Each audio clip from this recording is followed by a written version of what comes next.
Hello and welcome to my channel. As promised in my last show, I had mentioned that I'm going to take you through the whole experience of how I quit smoking.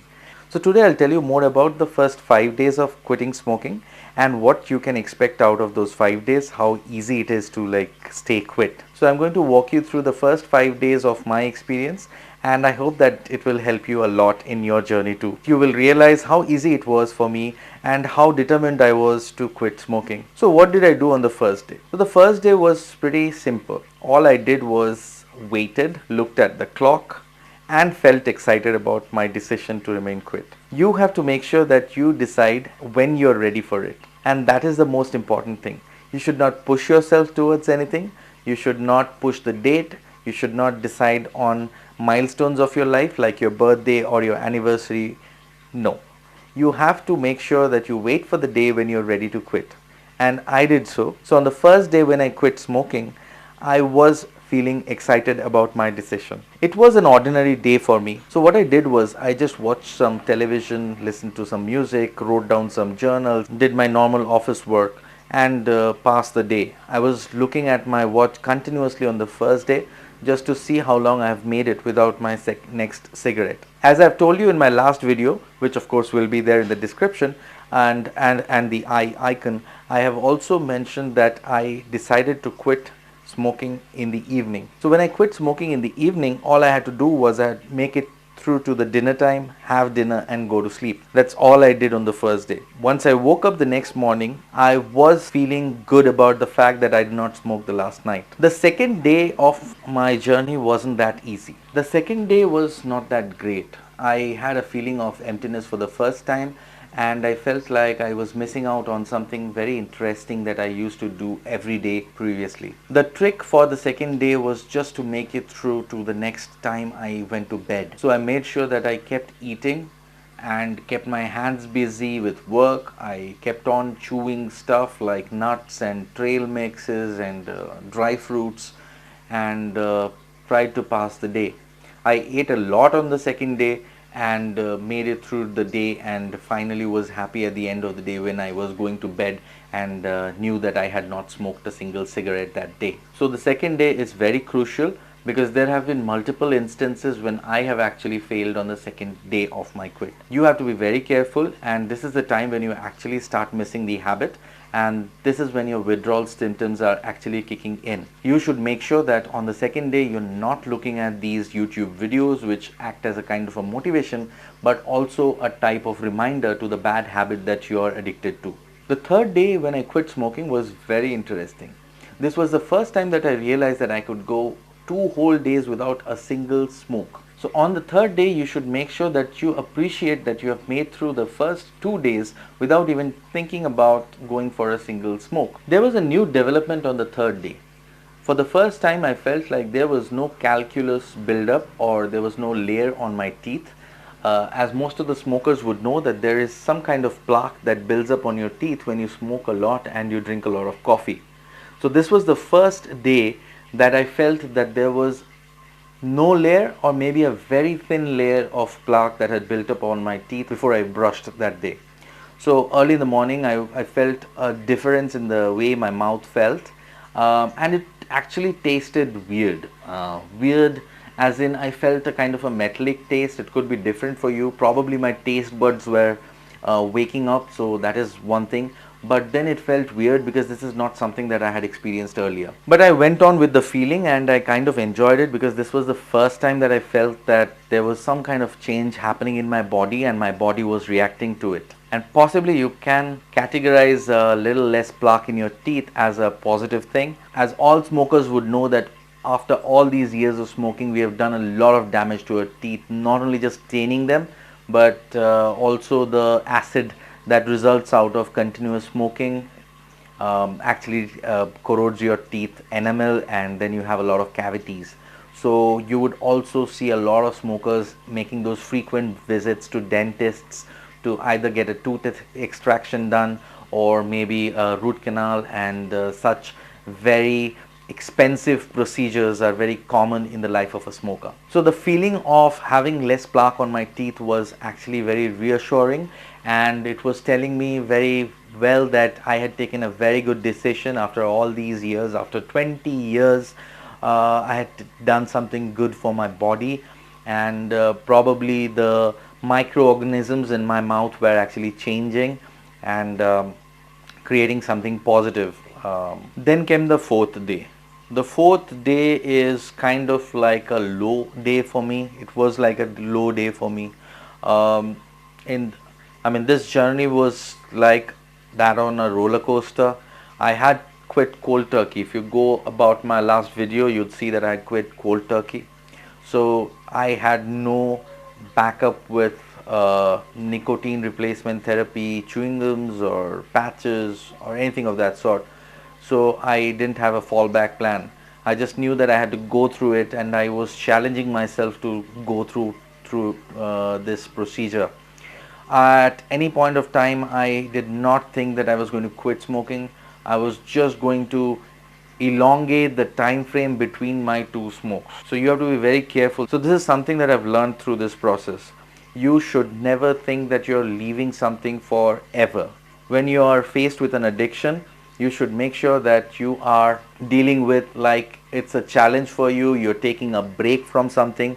For example, you would have seen people quitting social media for some time every year.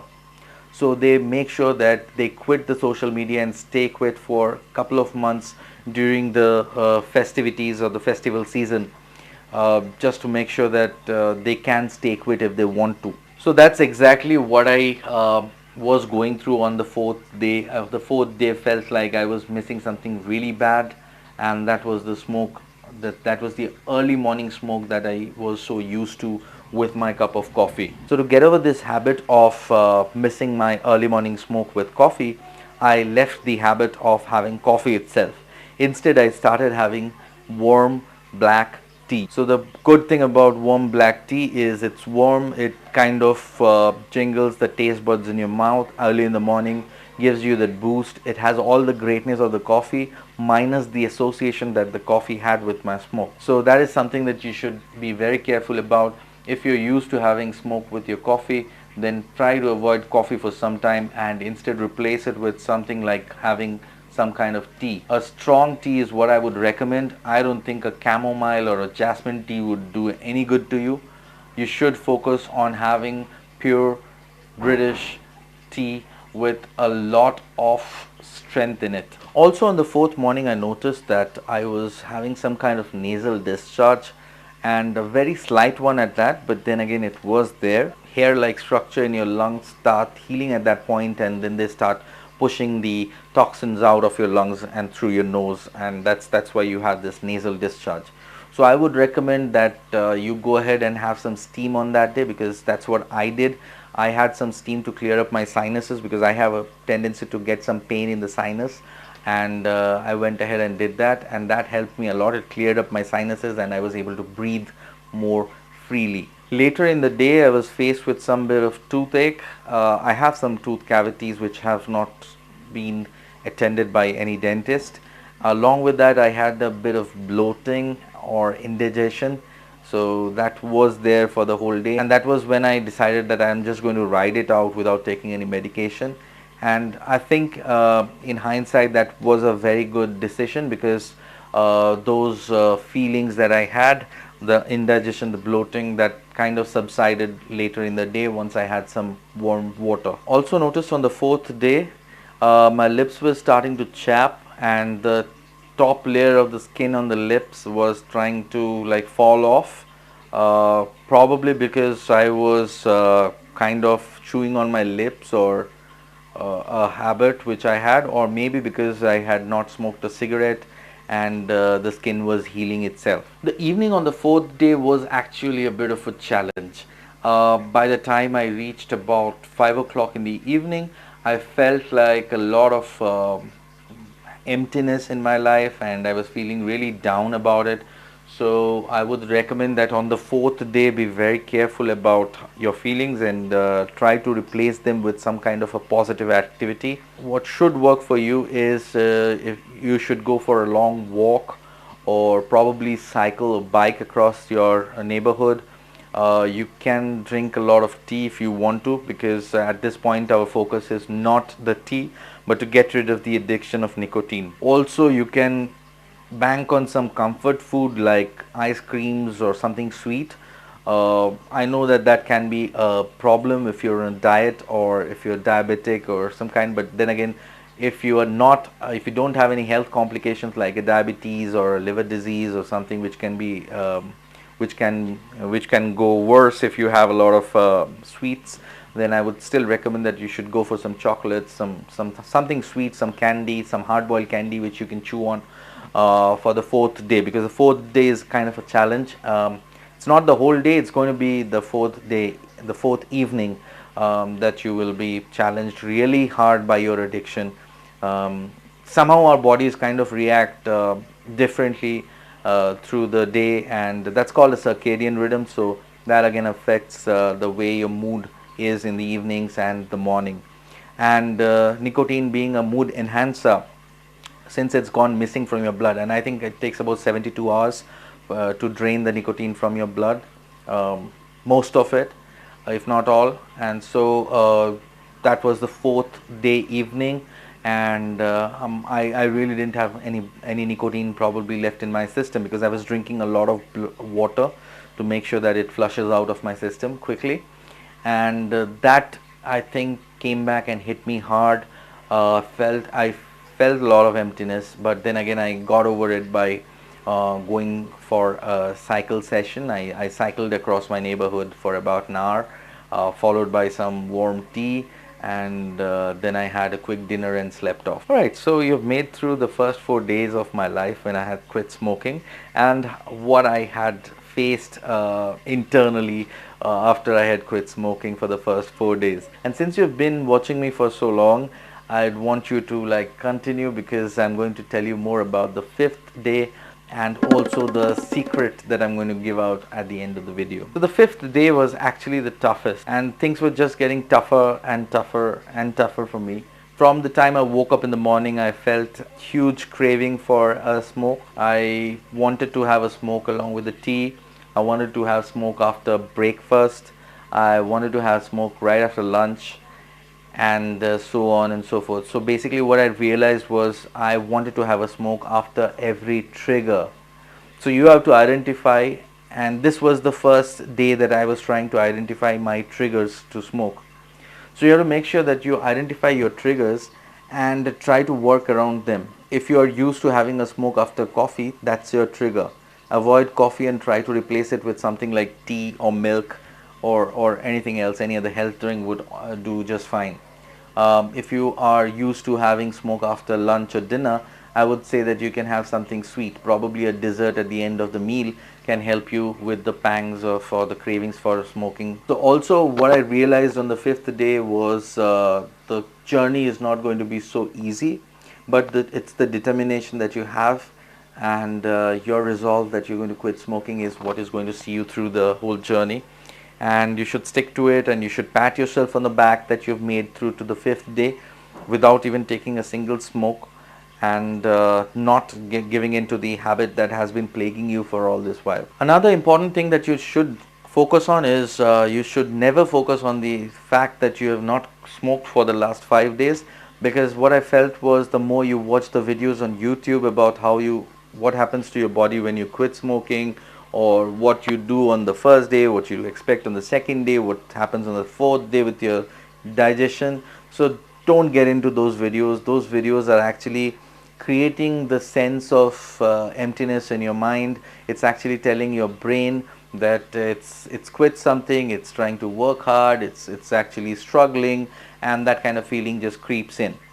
So make sure you avoid those videos or those discussions. Never get into a discussion with your partner or your roommates about the fact that you quit and what you're going through. Don't even think about it. Try to keep yourself busy and get into a habit of keeping your hands busy. It helps if you start journaling or typing. I would say that it's always good to pick up a pen and a paper and start writing down your experiences, not your quitting smoking experiences, probably other experiences in your life, probably a business you want to start. You can just start noting down the business plan for that. Probably you can start noting down a list of attendees for your funeral, anything. But just make sure that you don't go back to thinking about the fact that you've quit smoking, because that's what actually will pull you back to the habit of smoking. Alright, so with that we come to the end of the video. And as promised in the beginning that I'm going to give out a secret about how I quit smoking and what you can do to easily quit smoking. Here is the time, and now is the time that I'm going to give out the secret to you. So the secret is actually simple. You have to make sure that you resent the habit and the addiction of smoking. All the smokers of the world love their habit of smoking. They feel very good about the fact that they smoke a cigarette. So you have to make sure that you start resenting it. You have to resent the habit. You have to resent the smell. You have to resent the people who smoke. You have to feel sympathy for people who are smoking around you. If you see somebody in the neighborhood shop standing in the outside a mall and having a smoke, look at them with a sense of sympathy. Think of them as an addict. Think of them as a person who does not have enough self-resolve to fight the urge while you are trying to get rid of it. You are the one who are the enlightened one. So that's the kind of a feeling that you should have. And whenever you get an opportunity, talk to people, tell them how important it is to make sure that they quit. And always, always, always make sure that you hit on the fact that it's very easy to quit smoking. Never ever tell anybody to quit smoking with the help of nicotine replacement therapy. That doesn't work. Always recommend people to quit cold turkey. There should be no fallback plan, and you should always tell people that it does not cost a single penny to quit smoking. The fact that you quit smoking saves a lot of money for you and for your family, and then you can actually see the savings pool in. For me, from the time I have quit smoking till date, I think I've saved about 50,000 Indian rupees, which is a good amount of money. That's like a lot of people's salary for a month. So I've quit that amount of money just by not smoking and not investing in any kind of replacement therapies. So that actually gives me the bonus of saving a lot of money in a very short period of time. So you should make sure that you always tell people the positives of quitting smoking. Don't ever tell anybody about the negatives that they're going to face once they go cold turkey, the challenges they'll face. That's for them to figure out. That's for them to power through. For you, it is to inspire them. Alright, so I think I've given out all the secrets and my experiences for the first 5 days of how I quit smoking, and touch wood, I'm still quit, and I plan to be so for the rest of my life. Hope you are going to get onto this bus and follow me along and also quit smoking very soon. So keep following my videos. I will come back with more information about what I felt on the first month, the second month, and when all the urges and the cravings and everything that I had about smoke just seemed to vanish into thin air. And then I had the feeling like, what was it all about? I mean, why was I even addicted to it? I mean, it was so easy for me. I'm sure if I can take you through these video sessions, I can actually make it easy for you as well. So just remember one thing, the best day to quit smoking is today, and there's no great time to start it. It's right now. If you've had your last smoke, then that's it. Just finish it, just throw off the rest of it, and let's give it a try. So now is the time you should challenge yourself, and let's see how long you can go without the next cigarette. Thank you for watching and have a great day ahead of you.